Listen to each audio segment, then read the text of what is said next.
We live in interesting times. This week's stories. UC Davis hosts Northern California's largest student-run mental health conference. Anime NYC celebrates Japanese art, culture, and food. Lumino City delights the city that never sleeps. Plus, in Washington, D.C., the Women's Diplomatic Series, or WDS, talks culture, conversation, and career with Philippine Ambassador to the U.S., Jose Manuel Romualdez. And the Philippine Embassy in the U.S. holds a town hall meeting with the Filipino community. This is Eagle News, a weekend edition broadcasting from Washington, D.C., bringing you stories from around the globe. I am Eliza Gonzalez, Manglikmont.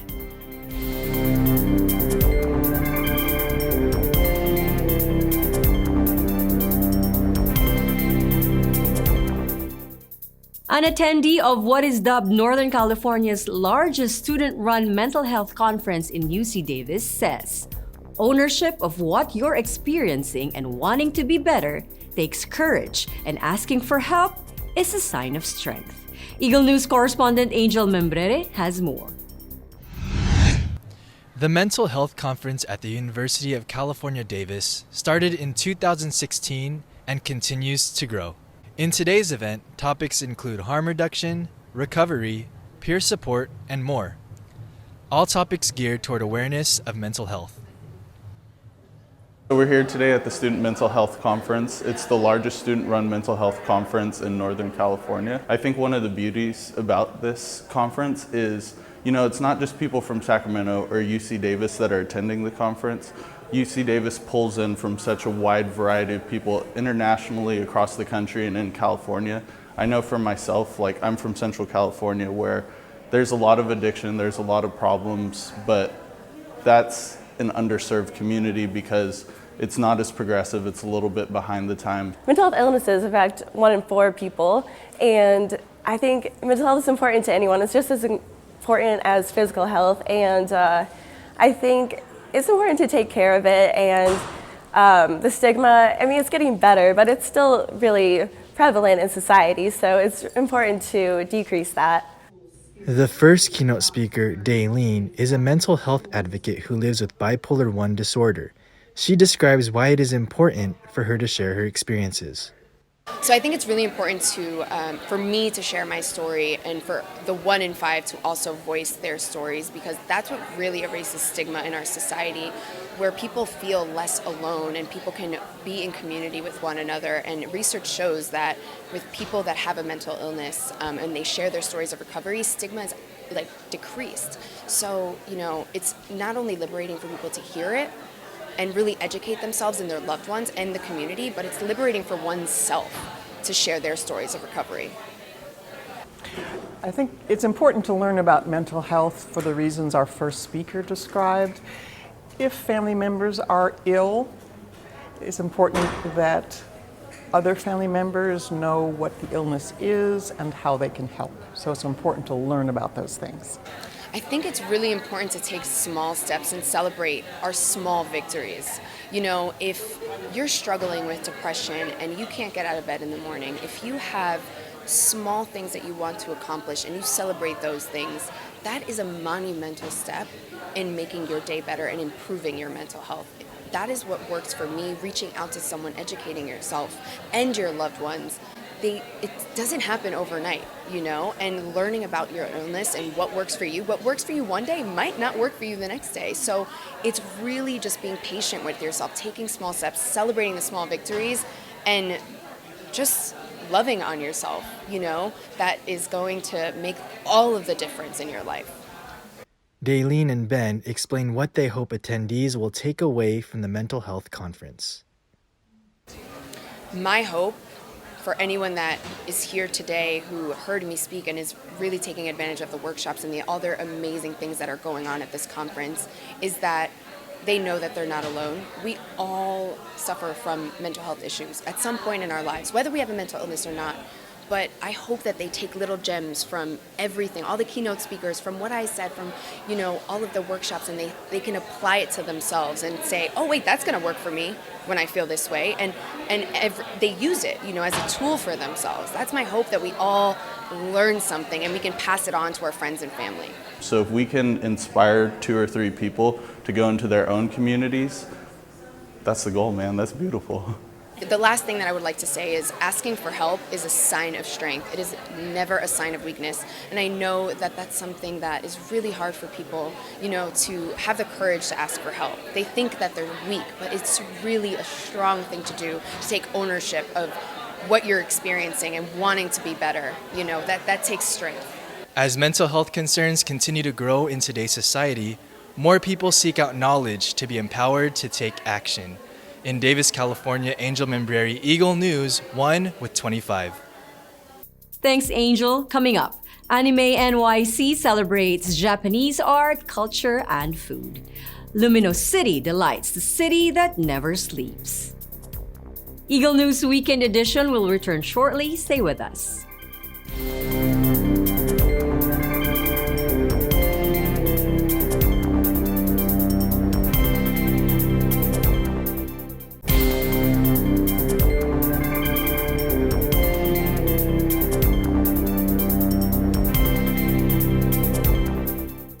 Welcome back. This is Eagle News Weekend Edition coming to you from Washington, D.C.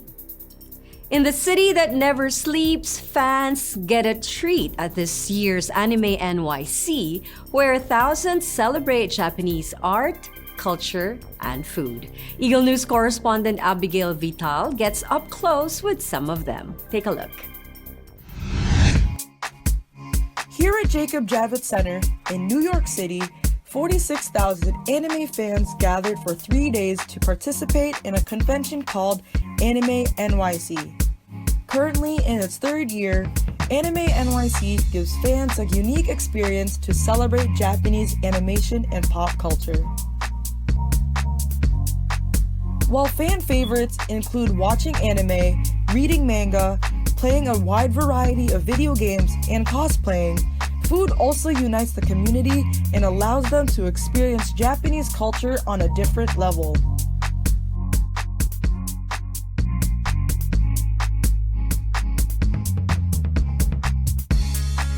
The way I can see, Japanese know how to grow their own herbs and veggies, and that's how the Japanese take care of themselves very well, because they grow their own food. The food is very unique because not only that it tastes great, but they have a really small portion, and there's a lot of comfort food, which is relatively healthy. Well, it's a huge part of our culture. Well, I'm Japanese, so I think a lot of people know Japan because of that, so yeah. With Japanese pop culture being a visual feast for the eyes, it is no surprise that Japanese food not only tastes delicious, but looks like works of art. It needs to be, it has to taste good, but then, I think Japanese people like to take the extra step to, present well, I think they value customer service, so that's why, yeah. You get a certain feel of another country within you. Talking to these awesome fans about food is making me hungry for some ramen. Reporting from Jacob Javits Center in New York City, I'm Julie Ann Evangelista for Eagle News 1 with 25. Thanks, Abigail. Still in New York, from dinosaurs to mushrooms to cakes that all light up. Let's join Eagle News correspondent Joanne Blanco Soriano as she steps into a wonderland of lights at Lumino City. Take a look. Welcome to Lumino City, a wonderland of lights here at Randall's Island in New York City.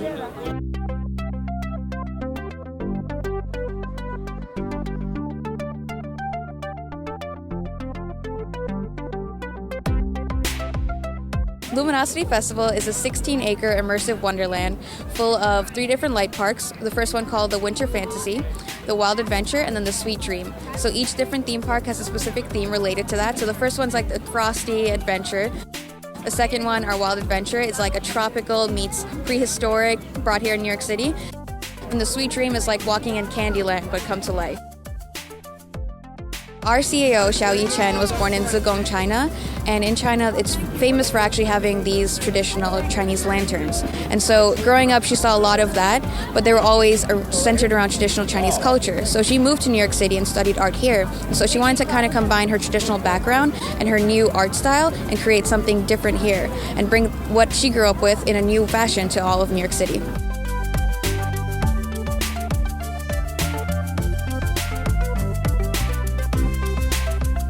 I definitely think our mushroom section is a cannot miss part. The whole festival is all about blurring reality and this fantasy world, and I think stepping into the mushroom does exactly that. You feel like you're in Alice in Wonderland, like you've shrunk down and you're walking through these mushrooms, but they kind of look like underwater mushrooms at the same time. It definitely encapsulates a lot of what the festival tries to do by blurring the reality and fantasy. My favorite part of the whole experience was going through the volcano and seeing all the dinosaurs, and then end up going to the seesaw and the swings. It was very fun. The whole experience was really fun all around, and I would totally come back next year. My favorite part was going through the donuts and then coming out and then going to the seesaw and the swings. I'm here with the mascot Lumi, and we hope you found this night as delightful as we did. Reporting from New York City, this is Joanne Soriano for Eagle News, 1 with 25. Thanks, Joanne. Up next, the Women's Diplomatic Series, or WDS, talks culture, conversation, and career with Philippine Ambassador to the U.S., Jose Manuel Romualdez. And the Philippine Embassy in the U.S. holds a town hall meeting with the Filipino community. Eagle News Weekend Edition will be right back. Stay with us.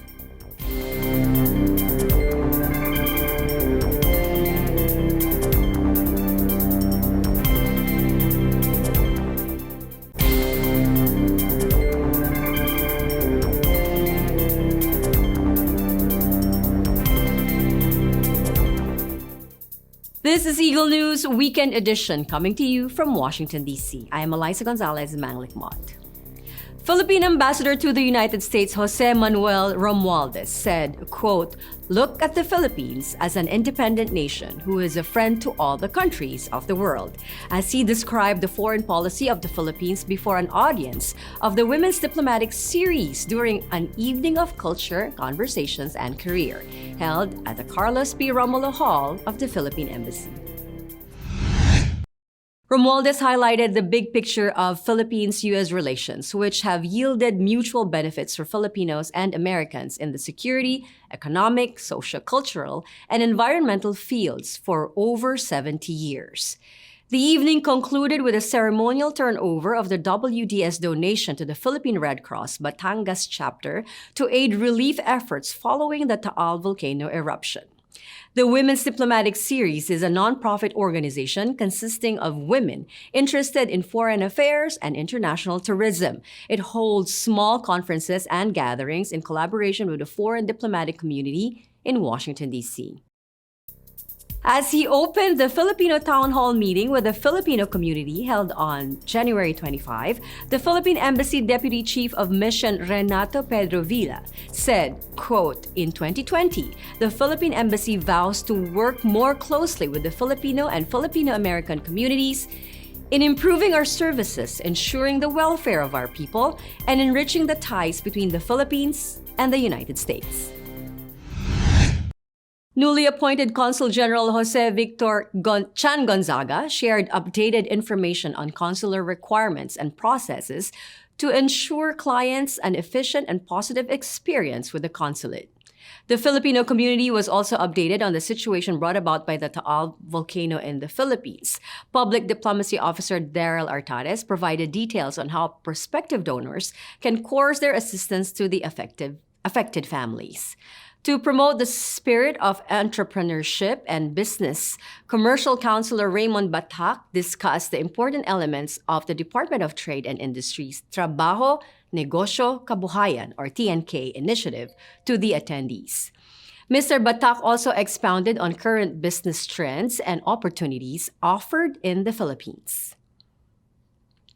The town hall attendees were reminded of the importance of the upcoming U.S. Census. It was emphasized how vital it is to be represented in the census because of its far-reaching effects on U.S. government policies and programs in the next decade. Philippine Ambassador to the United States, Jose Manuel Romualdez, said in a statement, quote, "Members of the Filipino community play an important role in Philippine nation building.